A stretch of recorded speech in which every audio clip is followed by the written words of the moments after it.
Isabelle Maréchal. Un remède naturel contre les mauvaises nouvelles. Isabelle Maréchal. C'est la semaine nationale de la prévention aux dépendances. Puis je trouvais que c'était important de rappeler que pour tous ceux qui nous écoutent et qui auraient des enjeux avec quelques drogues, que ce soit, ça peut être l'alcool. Hein. Vous savez, les temps des fêtes s'en viennent. Il y a beaucoup de gens qui vont sans doute peut-être avoir cet enjeu-là, encore plus présent dans leur vie. Et surtout que l'alcool va être moins cher. Hein, la bière va coûter moins cher, 5%. Bref, des dépendances, il y en a de toutes sortes. Ça peut être des drogues aussi, ça peut être des médicaments. On parle du fentanyl dans les médias de plus en plus. On parlait hier à l'émission de Crystal Meth, qui est un véritable enjeu chez les jeunes aussi. Et je voulais, à cette occasion de cette Semaine nationale de la prévention aux dépendances, avoir un témoignage d'un jeune qui a réussi justement à se sortir de sa dépendance, à arrêter de consommer, parce que je trouve que c'est un beau message à envoyer. Des fois, on a l'impression que c'est difficile, qu'on s'en sort pas, que c'est une espèce de cercle vicieux. Ben non, il y a moyen d'y arriver. Ça prend un encadrement, ça prend de l'aide, et c'est ce qu'a eu Julien, qui a 19 ans, ancien consommateur de cannabis, et qui a séjourné à Portage, qui est un organisme qui fait beaucoup de bien, d'ailleurs, qui travaille en dépendance. Catherine Cloutier, d'ailleurs, est avec moi. Elle est chef de service du programme pour adolescents et jeunes adultes au centre de Portage au Lac-Éco. Merci Catherine d'être là. Merci beaucoup Julien d'être avec nous. Je commence avec toi parce que je veux connaître ton histoire.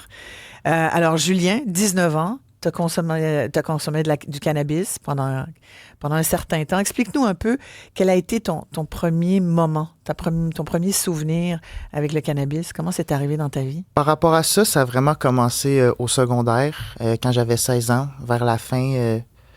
Il y avait des parties avec les amis, on buvait un peu d'alcool, tout ça, ça commençait. Puis à un moment donné, il y a quelqu'un qui a apporté un wax pen au party. Les wax pens, c'est comme du cannabis, mais concentré comme dans une vapoteuse. Puis c'est vraiment plus concentré qu'une dose de cannabis normale. Fait que comme première expérience, c'était vraiment comme... C'était fort, c'était un intense. gros coup, ouais, c'est ça. Puis au début... T'as aimé ça, donc? Ben, au début, oui. Oui, tu vois pas les effets négatifs. Puis c'est comme juste comme tu ris, t'as du fun. Puis ça m'avait pas comme fait peur à ce moment-là, ouais. Et donc, tu as commencé à en prendre de façon régulière? C'est ça. À partir de là, comme 2-3 semaines plus tard, j'avais envie d'en avoir un pour moi tout seul. Puis j'ai commencé à consommer à la maison le soir sans le dire à ma mère.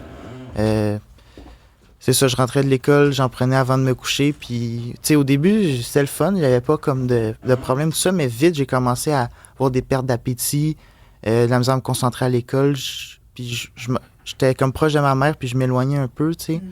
Fait que comme déjà là, même si c'était juste le début, je voyais des effets... Tu commençais à reconnaître qu'il y avait des impacts négatifs dans ta vie. Oui, c'est ça. Est-ce que ta mère, par exemple, t'en parlait? Est-ce que vous aviez des conversations là-dessus? Est-ce qu'elle était au courant? Bien, à vrai dire, elle a commencé à observer, tu sais, que je mangeais moins, que j'étais peut-être plus dans ma tête ou quoi. Puis elle m'a demandé si j'avais consommé du cannabis, si j'avais déjà essayé. Je lui ai dit que oui, j'avais essayé, mais dans les faits, j'étais comme dans ma chambre tous les soirs à en faire, c'est ça. Ouais. Puis à un moment donné, c'est moi qui allais de l'avant puis qui a dit que mais j'étais plus capable parce que justement, de garder ce secret-là, puis je me sentais pas bien. Fait que je lui ai dit que j'avais un wax pen avec moi. Puis quand elle a su ça, ben, elle me l'a enlevé. Puis elle voulait que je finisse mon secondaire comme dans les règles de l'art, comme il faut, pas qu'il se passe rien de dramatique. Donc là, comment t'as réagi quand elle te l'a pris, ton wax pen? Tu sais, j'étais compréhensif, c'est sûr, mais j'étais fâché aussi, puis c'était difficile. Là. Comme dans les 2 semaines qui ont suivi, j'ai comme des symptômes de dépression. J'ai de la misère, même si j'étais avec mes amis à l'école, tu sais, j'étais comme moins dedans. On jouait au sport souvent, puis tout, mais j'avais plus d'énergie. J'étais plus fatigué, de la misère à me concentrer aussi.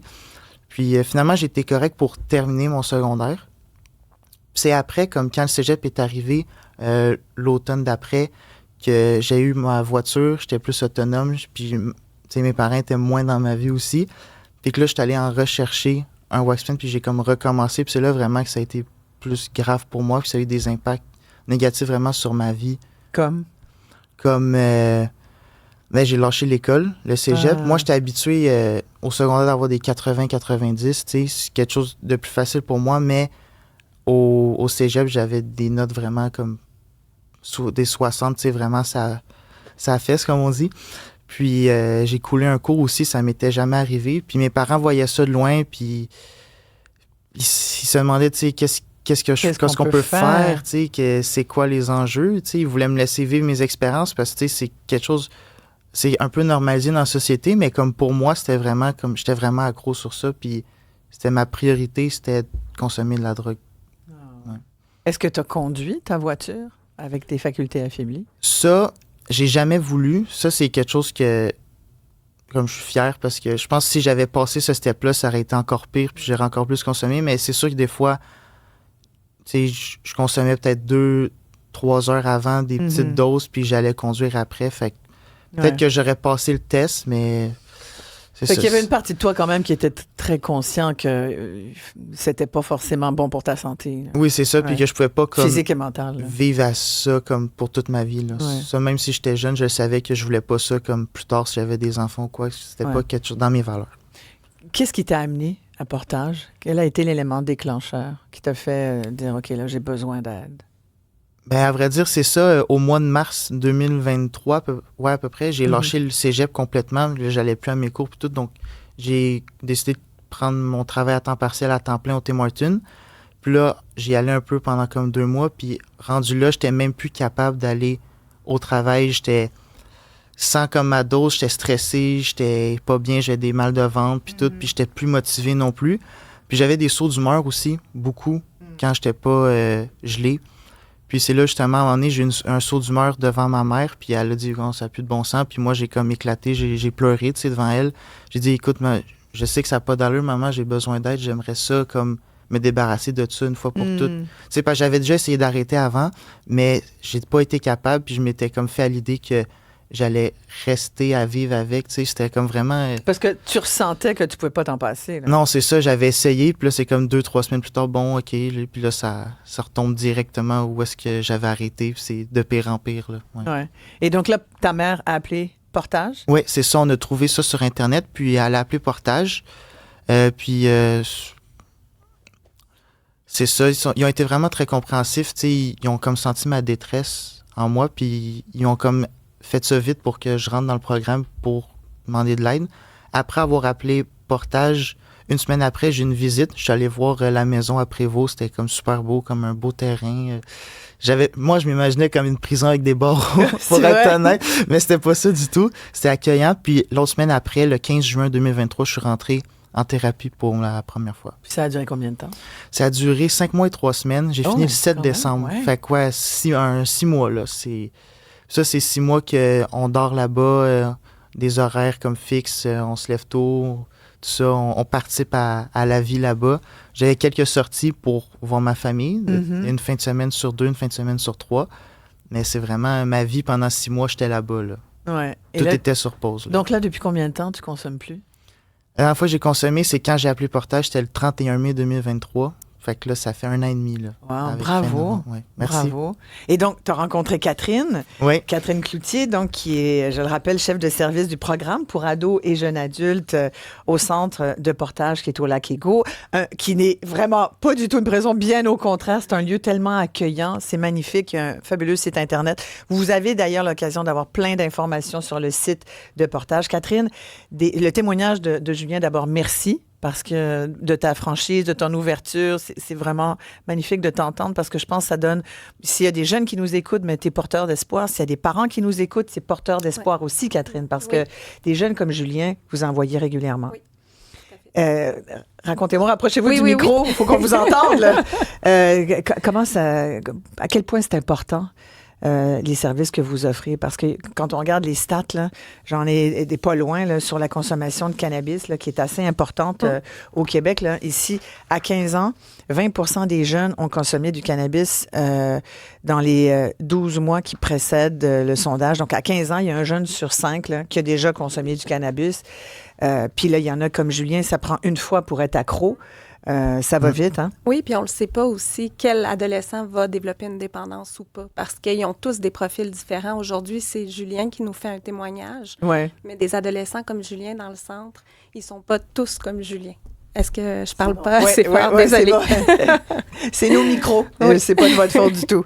Mais Julien, bon à l'école, faisait du sport, il va dans un party, C'était tes amis ou c'était d'autres personnes? Oui, c'est des amis. Tes amis. Bon, ça, après, la gang aussi, la gang influence. Là. Si tu as des amis qui sont des poteux, tu fais du pot avec, c'est difficile de se sortir aussi d'un cercle d'amis.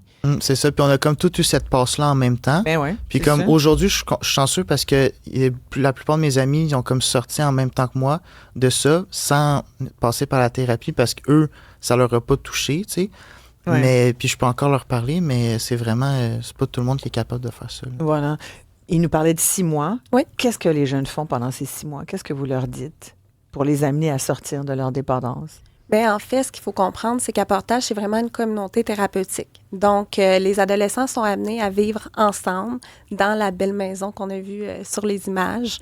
Puis, c'est vraiment la routine de tous les jours. Donc, il y a un horaire communautaire dans lequel on va se lever à 6 heures, à tous les matins avec les adolescents, où on va aller toucher à certaines valeurs avec eux, donc au niveau du respect, au niveau de la propreté, au niveau de la ponctualité. Donc, on essaie de les amener à prendre des choix, à prendre des bons choix.